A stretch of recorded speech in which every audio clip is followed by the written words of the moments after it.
বন্ধুগণ, শুভ সন্ধ্যা না গরম মর্নিং, সুপ্রভাত বলবো, বুঝতে পারছি না। কারণ এখন রাত্র 2টো বাজে। আমি ডক্টর জেপি দাস সারাদিন সময় পাইনি জেবিবি নিউজ থেকে আপনাদেরকে ইরান ইরাক এই ইরান আমেরিকা যুদ্ধের উপরে আজ আলোচনা করব। লেটেস্ট নিউজ আপনাদের জানাবো। সিজফায়ারটা আছে, এখনো ভেঙে যায় নাই, কিন্তু কাগজে কলমে এখনো এটা ভেঙে পড়েনি, কিন্তু ভীষণ নাজুক অবস্থায় আছে। যে কোনো সময় এটা ভেঙে পড়তে পারে। যুক্তরাষ্ট্র ইরানের বন্দরগুলোতে নাকাবন্দি করেছে। ইরান থেকে যেসব তেলবাহী জাহাজ বেরোবে, যুক্তরাষ্ট্র বলেছে সেগুলোকে আটকে দেবে। চায়না ইরান থেকে তেল পরিবহনে সবচেয়ে আগে। এটা যদি হয় তাহলে চায়নার বাণিজ্যিক পরিস্থিতি অত্যন্তভাবে ব্যাহত হবে। তাই চায়না এটার বিরোধ করছে।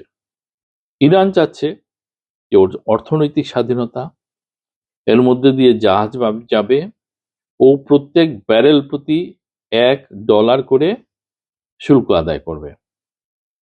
মানে এটা হবে ইরানের অর্থনীতির জন্য একটা বিরাট বুস্টার।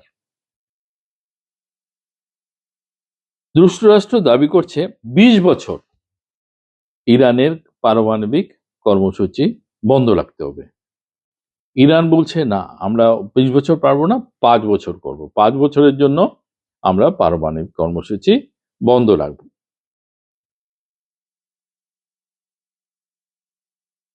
তারা কিছুতেই তাদের পারমাণবিক কর্মসূচি ছাড়বে না। ইরান বলছে যুক্তরাষ্ট্রের দাবি অত্যন্ত কঠোর, আর যুক্তরাষ্ট্রের অভিযোগ করছে ইরান অর্থনৈতিক সন্ত্রাস চালিয়ে যাচ্ছে। এই অবিশ্বাসী যুদ্ধবিরতিকে দুর্বল করে দিচ্ছে। এখন হরমুজ প্রণালী হয়েছে আসল যুদ্ধক্ষেত্র। বিশ্বের প্রায় 20% তেল এখান দিয়েই যায়।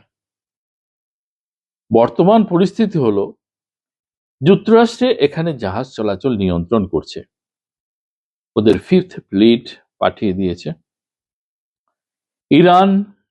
ইরানের রয়েছে তার ভৌগোলিক সুবিধা, পাহাড়ের উপরে ও তার মিসাইলগুলোকে লুকিয়ে রেখেছে।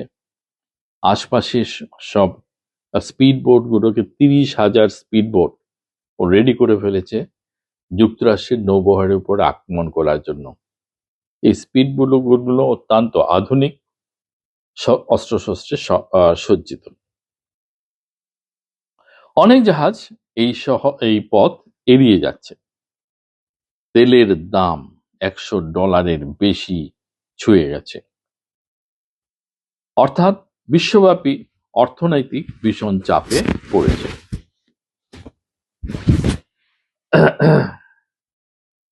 এখন কথা হলো, যুক্তরাষ্ট্র কি এই হরমুজ প্রণালী পুরোপুরি বন্ধ করতে পারবে? সরাসরি উত্তর হলো না, এটা অসম্ভব, এটা সহজ নয়। কারণ ভৌগোলিক সুবিধা ইরানের পক্ষে। কাছেই রয়েছে ক্ষেপণাস্ত্র ঘাঁটি, ইরানের কৌশল, সাগরে মাইন পোতা আছে, দ্রুতগামী ছোট ছোট নৌকা আছে, উপকূল থেকে ওরা ক্ষেপণাস্ত্র ছুড়ে দিতে পারবে। বাস্তবতা হচ্ছে অবরোধের পরেও কিছু কিছু জাহাজ চলছে। যুক্তরাষ্ট্র নিয়ন্ত্রণ করতে পারে, কিন্তু পুরোপুরি দখল যুক্তরাষ্ট্রের পক্ষে সম্ভব নয়। এখন প্রধান শক্তি হচ্ছে ইরানের ব্যালিস্টিক এবং ক্রুজ ক্ষেপণাস্ত্র, সাগরের মাই, দ্রুত আক্রমণকারী নৌকা, উপকূলীয় শিপ মিসাইল, ভূগর্ভস্থ সামরিক ঘাঁটি। যুক্তরাষ্ট্র ইতিমধ্যে মাইন অপসারণের কাজ করছে, যা অত্যন্ত ঝুঁকিপূর্ণ। ইরানের লক্ষ্য সরাসরি জয় না, বরং যুদ্ধকে ব্যয়বহুল এবং অনিশ্চয়তা করে তোলা। এখন সমস্ত বিশ্বব্যাপী এর প্রভাব কি হবে? এখন এই সংঘর্ষ দুই দেশের মধ্যে সীমাবদ্ধ নয়।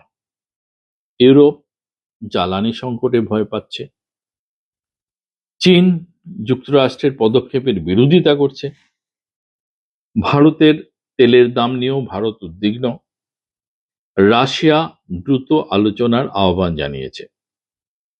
সবাই একমত, হরমুজ প্রণালী বন্ধ হলে বিশ্ব অর্থনীতি ভীষণভাবে ক্ষতিগ্রস্ত হবে। এখন এই যুদ্ধের ভবিষ্যৎ কি? সবচেয়ে গুরুত্বপূর্ণ প্রশ্ন হচ্ছে, এরপর কি হবে? যুদ্ধবিরতি কি টিকে থাকবে?